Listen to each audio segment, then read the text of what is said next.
লেজিবৰ অন্য এটা ভিডিঅ'লৈ আপোনালোকক স্বাগতম জনাইছোঁ। গুৱাহাটীৰ মাজমজিয়াত থকা এখন পাৰ্কলৈ লৈ যাম আজি আপোনালোকক।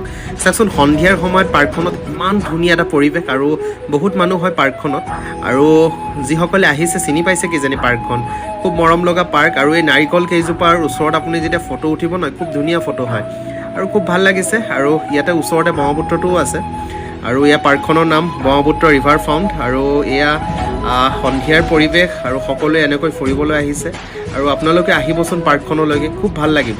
সন্ধিয়া সময়ত আহিব পাৰ্কখনত। আৰু গুৱাহাটী মানেতো আপোনালোকে গমেই পায়, কেৱল মহ। চাওকচোন, ইমান মহ, মোৰ মূৰৰ ওপৰত গোটেই মহ। আৰু এই নাৰিকল কেইজোপা খুব ধুনীয়া লাগে। লাইট যেতিয়া জ্বলিছে সন্ধিয়াৰ সময়ত খুব ভাল লাগিছে। আৰু গোটেই পাৰ্কখন ধুনীয়াকৈ ফুৰিলোঁ, ভাল লাগিলে।